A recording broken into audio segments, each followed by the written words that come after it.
Hi, welcome to daily update. इस class में हम द हिंदू और इंडियन एक्सप्रेस के जितने भी one liner type current affairs रहते हैं उसे कवर करने की कोशिश करते हैं। आज है 8 जनवरी और आज हमारे क्लास में टोटल में 6 न्यूज़ है जिनमें से हमारा करंट अफेयर्स निकल आता है। तो चलिए शुरू करते हैं आज का पहला न्यूज़ से।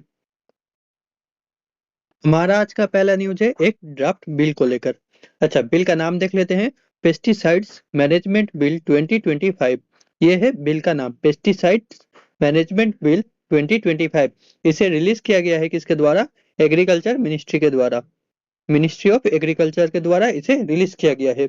और ये किया करेगा जो पहले का जो पेस्टिसाइड का जो रूल्स है दो, 1968 का रूल्स और इंसेक्टिसाइड रूल 1971, ये दो रूल को चेंज करेगा या फिर रिप्लेस करेगा। ये बिल के अंदर क्या किया जाएगा? ये बिल के अंदर डिजिटल मेथड यूज करके और टेक्नोलॉजी को यूज करके जितने भी पेस्ट है उन्हें खत्म किया जाएगा। और जितने भी मार्केट में पेस्टिसाइड अवेलेबल है जो सही से काम नहीं करती और एग्रीकल्चरल लैंड को इफेक्ट करती है, उन सभी पेस्टिसाइड के ऊपर पेनल्टीज दिया जाएगा। इसी में और भी बताया जा रहा है जितने भी पेस्टिसाइड प्रोड्यूस किया जाएगा उसे फार्मर्स के पास पहले पहुंचाने के पहले उनको क्या करना पड़ेगा? लैब में टेस्ट कराना पड़ेगा। और ये टेस्ट कराना मैंडेटरी है ताकि इनका क्वालिटी सही निकले। और इसी प्रोविजन को ना मानने पर इन पेस्टिसाइड के ऊपर क्या किया जाएगा या फिर पेस्टिसाइड बनाने वाले कंपनी पे पेनल्टीज लगाया जाएगा। इसी को लेके ये ड्राफ्ट बिल निकाला गया है एग्रीकल्चर मिनिस्ट्री के द्वारा। इसी के साथ आगे बढ़ते हैं हमारा आज का सेकंड न्यूज पे। सेकंड न्यूज है होने वाला सेंसस के ऊपर। हमारा लास्ट सेंसस हुआ था 2011 में, उसके बाद होने वाला था 2021 में। कोविड की वजह से ये सेंसस नहीं हुआ था, उसी को 2027 में कंडक्ट किया जाएगा। तो इसी जो 2027 में जो सेंसस कंडक्ट किया जाएगा इसे दो फेज में कंडक्ट किया जाएगा। फर्स्ट फेज 2026 में होगा जिसमें क्या किया जाएगा? जितने भी हाउसिंग है उनको लिस्ट किया जाएगा, जितने भी हाउस होल्ड है उनको लिस्ट किया जाएगा। और जो सेकंड फेज है वो 2027 में होगा जिसमें क्या होगा? जिसमें पॉपुलेशन एनुमरेशन होगा, मतलब जनगणना होगा। ये जो सेंसस होने वाला है 2027 में, ये इंडिया का क्या होगा? First nation wide caste census होगा। ठीक है, 1931 के बाद से। और ये वाला सेंसस जो 2027 में होने वाला है ये फर्स्ट डिजिटल सेंसस होगा, डिजिटल काउंट होगा फर्स्ट टाइम। इसी के साथ आगे बढ़ते हैं थर्ड न्यूज पे।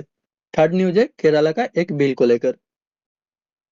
केरला में एक बिल इंट्रोड्यूस किया गया है, कौन सा? मलयालम भाषा बिल 2025। ये बिल इंट्रोड्यूस किया गया है किसके द्वारा? केरला गवर्नमेंट के द्वारा। ये बिल में बताया जा रहा है जितने भी केरला के स्कूल है उनमें फर्स्ट लैंग्वेज में मलयालम भाषा को मैंडेटरी या फिर कंपलसरी करने की बात की जा रही है। इसी के साथ आगे बढ़ते हैं नेक्स्ट न्यूज पे। नेक्स्ट न्यूज है गाजा पीस प्लान को लेकर। गाजा पीस प्लान क्या है? ये एक कॉम्प्रिहेंसिव प्लान है जो म्यूचुअल एग्रीमेंट कराएगा किसके बीच? इसराइल और हमास के बीच, ताकि ये जो गाजा में वार चल रहा है उसे रोका जा सके और पीस इस्टेब्लिश हो सके। ये इसराइल और हमास के जो वार है इसे देखते हुए इजिप्ट में एक मीटिंग हुआ था। इसी मीटिंग में ट्रंप ने क्या किया था? एक 20 पॉइंट फ्रेमवर्क दिया था किस तरीके से ये वार को रुकाया जा सके और इसमें पीस इस्टेब्लिश किया जा सके। तो इसी इसी फ्रेमवर्क के ऊपर ये गाजा एग्रीमेंट बनाया गया है। इस एग्रीमेंट में क्या बताया जा रहा है? इस एग्रीमेंट में जितने भी हॉस्टेज है हमास के पास इसराइल के और इसराइल के पास हमास के, उनको क्या किया जाएगा? हॉस्टेज को रिलीज किया जाएगा। और गाजा में जो वार इफेक्टेड पीपल है उनको क्या किया जाएगा? उनको ह्यूमैनिटेरियन असिस्टेंट प्रोवाइड किया जाएगा इसी एग्रीमेंट के अंदर। इसी के साथ आगे बढ़ते हैं नेक्स्ट न्यूज पे। नेक्स्ट न्यूज है इसरो को लेकर। इसरो क्या करने वाला है? इसरो एक सैटेलाइट लॉन्च करने वाला है, कौन सा? EOS-N1 satellite. ये सैटेलाइट को इसरो लॉन्च करने वाला है कहाँ से? सतीश धवन स्पेस सेंटर से। ये कहाँ पर है? श्रीहरिकोटा आंध्र प्रदेश में।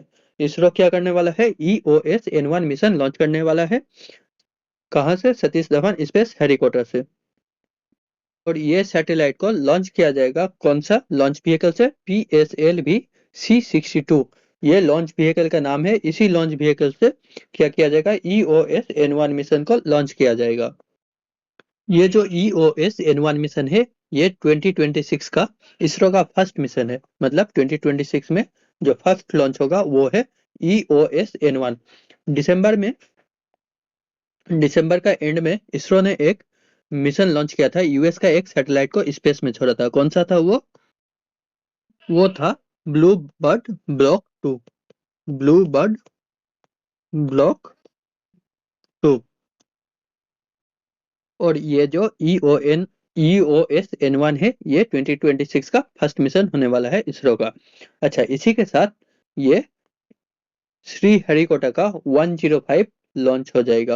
मतलब इससे पहले श्रीहरिकोटा से 104 सैटेलाइट लॉन्च किया जा चुका है, और ये वाला EOS-N1 ये 105 लॉन्च होगा। इसी के साथ आगे बढ़ते हैं हमारा आज का लास्ट न्यूज पे। हमारा आज का लास्ट न्यूज है इंडिया का इकोनॉमी का एक डाटा को लेकर। अच्छा, इंडिया का जो रियल जीडीपी ग्रोथ है, उसे प्रोजेक्ट किया जा रहा है, जो इंडिया का रियल जीडीपी ग्रोथ वो 7.4% रहेगा। और जो नॉमिनल ग्रोथ है वो 8% रहेगा। ये 8% बताया जा रहा है पिछले 5 सालों में सबसे कम रहेगा। ये 8% पिछले 5 सालों में सबसे कम रहेगा, 8% पे नॉमिनल ग्रोथ। और रियल जीडीपी ग्रोथ रहेगा 7.4% पे।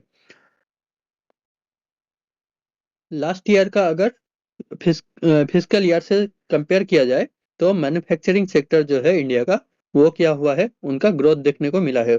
लास्ट ईयर में उनका ग्रोथ था 4.5%, और इस ईयर उनका ग्रोथ है 7%।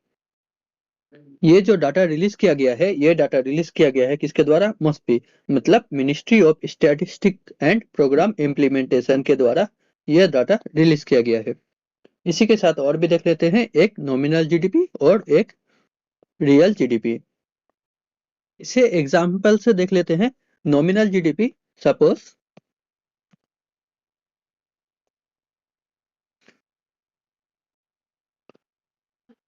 2025 में इंडिया में टोटल 10 मोबाइल फोन बनाया गया था, और हर एक मोबाइल फोन का दाम था 100 रुपया। तो टोटल कॉस्ट कितना हो जाएगा? 1000 रुपया। अब 2026 में क्या हुआ? 2026 में इंडिया में अभी भी 10 ही मोबाइल फोन बनाया जा रहा है, मगर हर मोबाइल फोन का दाम हो गया 120 रुपया। तो टोटल कॉस्ट कितना हो जाएगा यहाँ पर? 120 जीरो, मतलब 1200 रुपया। यहाँ पर अगर देखें तो हमारा प्रोडक्शन इंक्रीज नहीं हुआ है। प्रोडक्शन इंक्रीज नहीं हुआ है। प्रोडक्शन 10 था पहले भी, अभी भी प्रोडक्शन 10 ही है। सिर्फ इन्फ्लेशन हो गया है। पहले 100 का था एक मोबाइल फोन, अभी एक मोबाइल फोन 120 का है। तो ये जो इन्फ्लेशन के चलते प्राइस में चेंज आया, ये हो जाएगा नॉमिनल जीडीपी। और जो ये है, जो जिसमें इन्फ्लेशन नहीं आया, अगर इन्फ्लेशन को छोड़ के देखा जाए, तो ये हो जाएगा हमारा रियल जीडीपी। यही चीज यहाँ पर लिखा हुआ है, देख लेना एक बार। इसी के साथ हमारा आज का क्लास यहीं पे खत्म होता है।